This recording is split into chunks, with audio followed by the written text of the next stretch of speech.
Hi, welcome to Ascending Soul's Journey. This is Lorianne, your psychic, here to give you messages regarding spiritual connections. Any type of general spiritual questions is what we answer on this show. So today, the main topic for today is signs you are in a soulmate relationship. And so we're going to talk about that first, and then we'll go ahead and we'll start answering, meaning me and the angels above. Hi, Jody. Start answering your questions, because if you'd like to send your general questions in, you can send it to ascendingsoulsjourney@gmail.com. Okay, that is general questions, not personal questions regarding spirituality. So, hi you guys, welcome. So glad you made it. So today's topic is, a lot of you have been sending me questions regarding the soulmate relationship. And I know that I've answered a lot of them, but I'm going to go ahead and answer this again because it is important to understand if you are in a soulmate relationship. And these will be points to let you know that you are in one or not. It depends on your situation. If you hear noise in the background, it's not a real demon. Okay, it is, but it isn't. It's a 9-month-old boxer that we just got, who is like hell on wheels. Okay, this dog is, my house is trashed. So if the camera wiggles or you hear growling, that's him. He's a little character and a half. So he may even come over here and show himself on camera. I don't know. So when we are in a soulmate relationship, some of the signs are that you feel this instant connection with them. And what I mean by an instant connection is this feeling like you know them. You've known them your whole life, but yet you don't know them. But it feels like you do. Another sign is that feeling that you feel safe around them. You feel a sense of calmingness. It's a sense of peace. So almost like feeling protected, right? A sense of safety. For those of you who are in one, you know what I'm talking about. It's a really beautiful feeling when you're in this type of a relationship. You guys may have a lot in common. And soulmates, let me go back a little bit. Soulmates come in all different levels. So there are romantic soulmates. Hi, welcome. There are romantic soulmates, and there are other soulmates. You could have been triggered by a boss, a coworker, a best friend. It could have been a family member, but you still feel very safe with this person. Typically, it's somebody that you do not know. If it's family, it'd be somebody that you haven't seen in years. Maybe you just met them, okay? Now, oftentimes you have similar values. So the way you view life, the way you see things can often be identical to them. Soulmates actually mirror each other. So what you think and feel, they think and feel. You guys are on the same page. Twin flames are different, okay? They're very different. But we're talking about soulmates. And even if it is a twin flame relationship that you are in, which they are, they're rare to come into a lifetime and meet your actual twin flame, it will still start off as a soulmate relationship.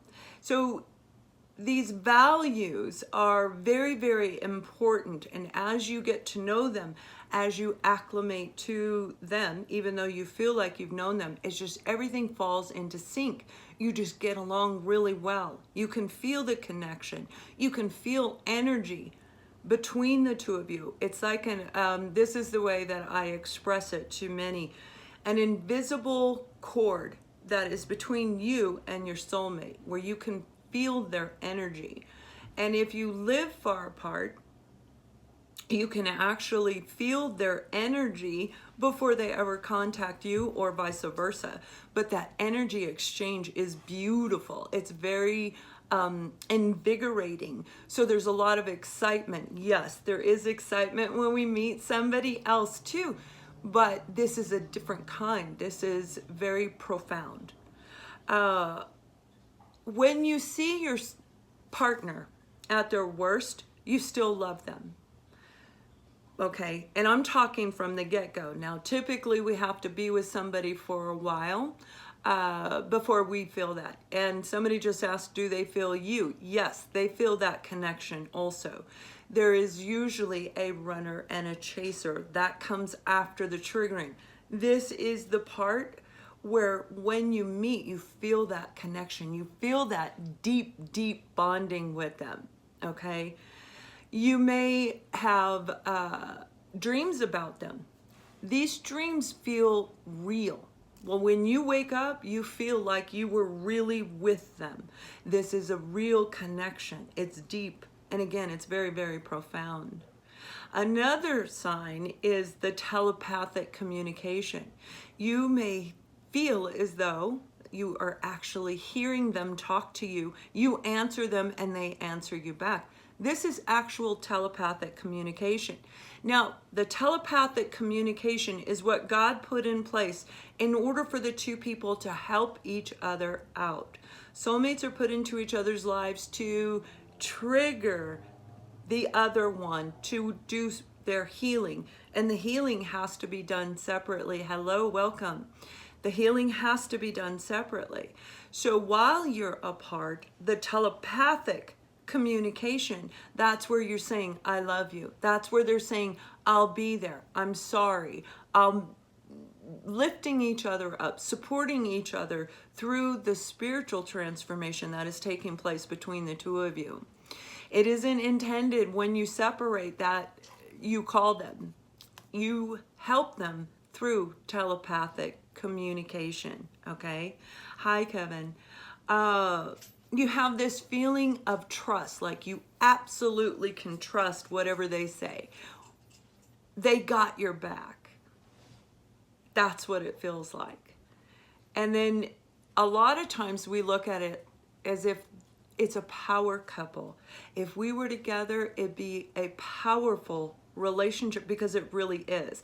When you meet actual soulmates that are in a real relationship after they've come through their transformation and they've grown, they've done all their healing, they've cleaned all that wounding out of their subconscious mind, because it does trigger you into a spiritual transformation.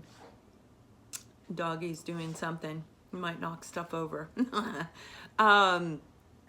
You really feel this intensity that the two of you could be very dynamic together. And usually that is absolutely true.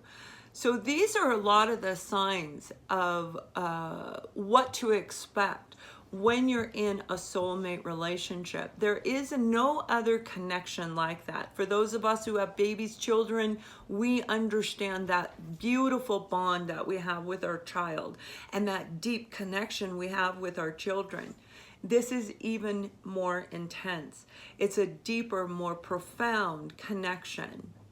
So this is beautiful. Now, keep in mind, if you are with a soulmate, if these sound like your relationship, either you are in a spiritual transformation or you're getting ready to go into one. So you probably want to find out what the spiritual transformation is about. And for those of you who are in a soulmate relationship where the triggering's done, where you've parted ways, and you feel that intense, I got to reach out to them, I got to contact them, and they run away and you're chasing them. I offer a soulmate transformation class, and this explains everything to you, why you're in this, what it's all about, what the outcome is through the journey, because this journey is a self-love, self-discovery journey. And in the end, you'll go in a full circle. Both of you will. And in the end, you will have communication with them after both sides have done their healing. Okay, and everything comes together in the end. But if you're interested in that class, I am accepting pre-registration right now. It is going to start on October 11th. So you can check that out on my website, ascendingsoulsjourney.com. You can send me an email, but it'll be delayed because I'm so far behind that you're going to have a 24 to 48 hour delay. Okay. So I hope that gives you a better idea of what kind of a relationship you're in. and that will be really, really good. I'm going to answer a couple of people's questions that they sent in right now, because that's what this show is really about, right? And I hope, because I had so many questions about how do I know if it's a soulmate relationship, I wanted to make sure that you guys understand that. And if you need help, again, the class is there for the taking. Okay, so one of the questions that somebody sent in, someone had walked up to me and told me that I know how to see auras. What is an aura? I have no idea what an aura is. Okay, so this is a person, and I'm not going to say their name. They don't want it. This is a person who has the ability to pick up energy, but the energy vibration is shown through coloring around the person. Our energy, we're all made of energy. Each and every one of us are. We all have the ability of intuition. We all have the ability to actually use gifts that we have been given in this lifetime. One of them can be seeing auras. The aura is a coloring that's around. Some of you may see an aura around me. If you actually are able to see it, you should see it in this picture right now. That is the energetic vibration coming through the person externally. So if they're in a good mood, it's going to show different colors. If they're in a bad mood, it's going to show different coloring. If they're not feeling well, all of these different colors show. Each coloring represents something in the body, how they're feeling, what they're doing. So that would be really good for you who asked this question. Check it out. Do the research, okay? Find out what it's about. If you truly do, and if somebody they said they had more than one person do this, so they must be able to see auras. So check it out. You may actually like it, and that may be something you want to do in the future. Now, another person sent in a question. When I go to bed at night, I feel someone touching me. And probably a lot of you do that, right? You feel somebody touching you. Gently rubbing my arm up and down. I don't feel scared and I sleep well. Is this an angel or someone else? Now, this is from Marie. So Marie, in order for me to actually tell you, we'd have to speak in person, and I can tell you who it is. Sometimes it's an angel. Yes, absolutely, because we have angels, we have guardian angels around us. Sometimes it's a dog, dog alert, he's eating my blanket. Sometimes we have a deceased loved one that can come into our life, and they can also do that.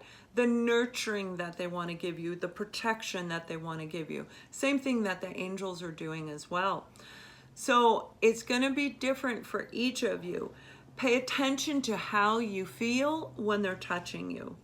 Do you feel ich? And we're all going to have, whenever we feel, sense, hear, smell something, someone else around us, it is a little bit eerie because we can't see them. So pay attention to the energy that's around it. Does it feel safe? Does it feel like they said they don't feel scared and they can sleep?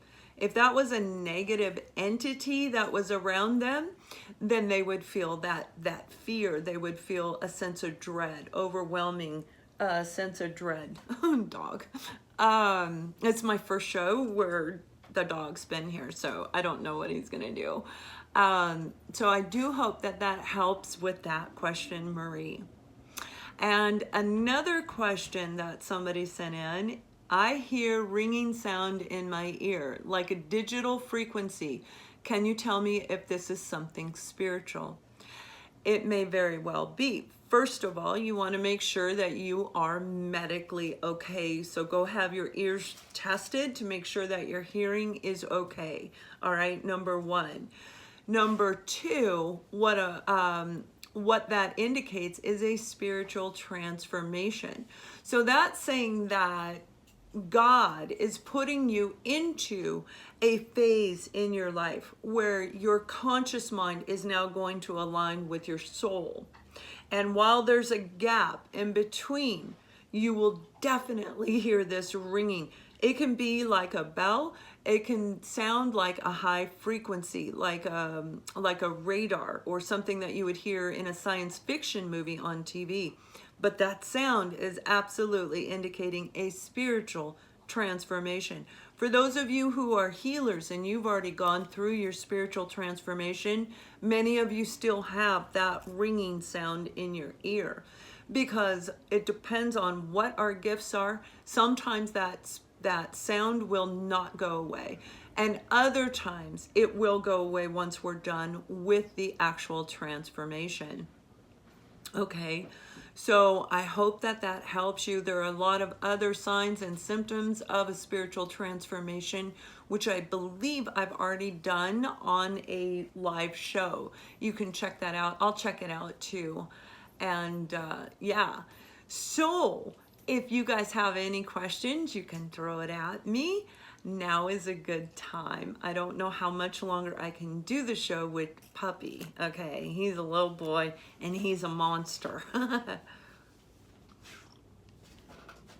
Yes, the average, so she's saying she's been in her journey since December. Okay, the average spiritual transformation is between 16 and 24 months. So it's almost 2 years. That's the average journey. That's for a person who is aware of what they're going through and actually doing the work. Somebody who's not doing the work, this can actually be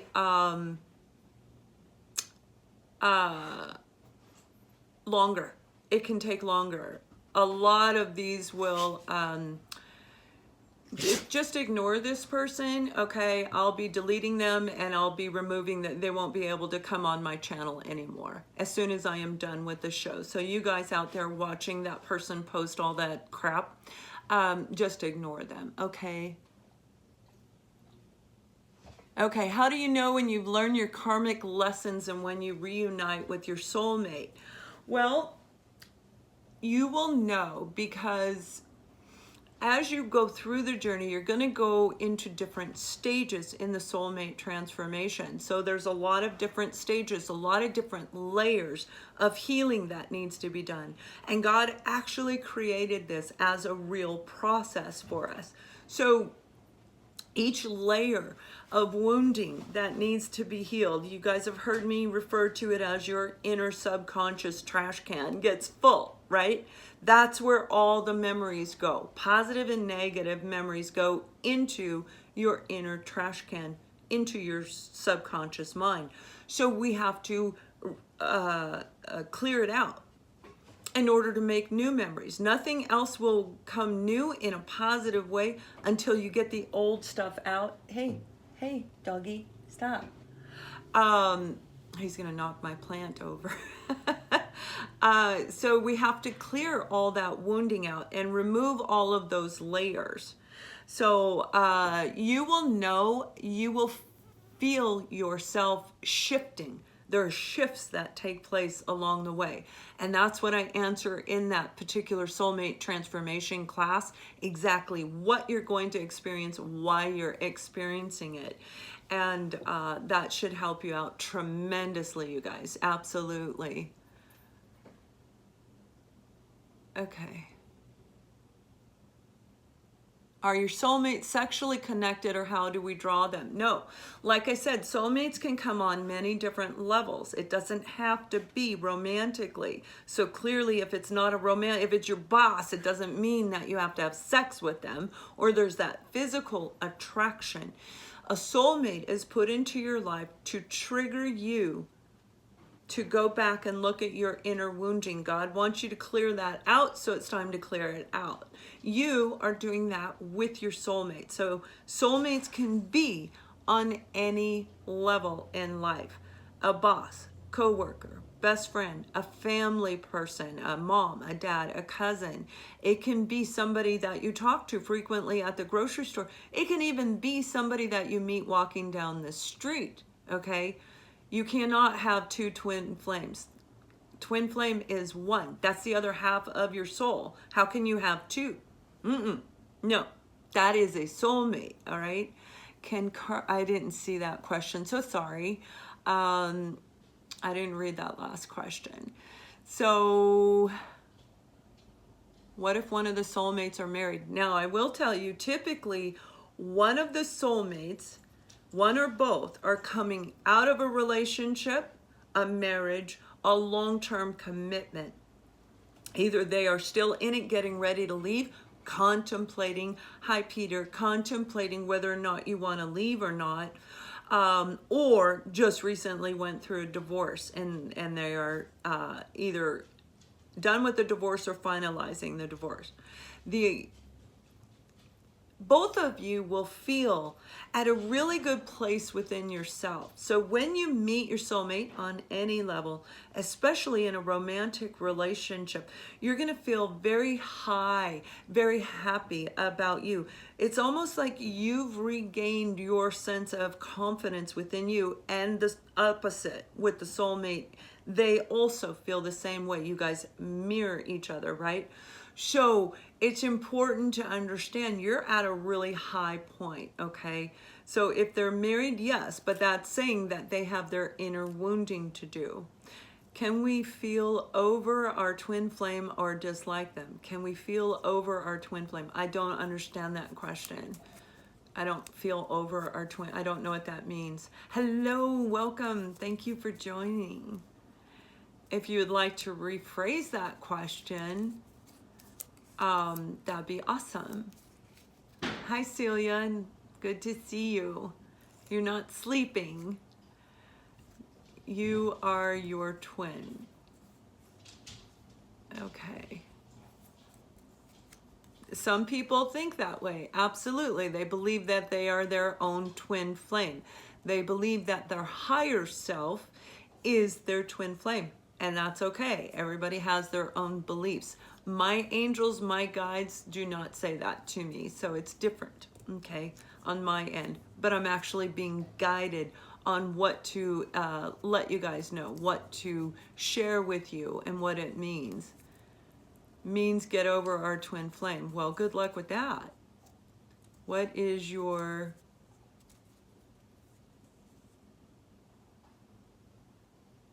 How do we know if your soulmate is around? Like lingering around in the air. If you meet your soulmate and these things that I just said in the beginning, if these are applicable, if you feel these feelings, if you have that connection that I was talking about, then it very well can be your soulmate. You're going to know the connection is so profound, so deep, that you will automatically know. How do you know if he sends you sexual energy? Telepathically, they can send you sexual energy. Absolutely. You will know. Soulmates are not about sex. Soulmates are in a very different level. I'm not saying the sex isn't there. I'm not saying sex isn't good. It's amazing. Absolutely amazing. But that's not what it's about. So those of you asking all these questions about sex, that's not what the soulmate relationship is about. Look at it again. Do you have these things that I just listed? Is it a very deep connection between the two of you? Yeah. Watch it in the beginning. Someone said he's your twin. Okay, so Evelyn is asking, if you're constantly thinking of your soulmate, are they thinking of you? You and your soulmate mirror each other. What you think and feel, they think and feel. One is expressive. That would be who we call the chaser. The other one is not expressive. They're shut down because they can't open up emotionally. They don't know how to share that. So even though they aren't saying it, yes, they feel the connection. They do. They may be focused on other areas of their life. They may force themselves to work on other areas of life, but they do feel that connection. So, can you hear him? He's in the background ripping up a toy. He's like the little demon running around trashing my house. So no more questions? Okay. All right, guys, I know it's a little earlier than normal. I know he's adorable, but if he comes over here, he will knock the camera down. But I'll have him come up on screen someday. Kisses, Celia. Why couldn't the universe separate between soulmates to be with another one? I don't even understand that question. Why couldn't the universe separate the soulmates to be with another one? Why couldn't? They can. Soulmates are separate to do their healing. Can you meet another soulmate along the way? Absolutely. Most definitely. Those of you who are in a soulmate relationship while you're waiting, you hear that word, waiting for your soulmate to heal, you shouldn't be waiting for your soulmate. You have to move forward, okay? If they don't want to heal, you will be presented with another one, all right? So I hope you guys have a wonderful day, and thank you so much for joining me, and we will see you soon. Much love.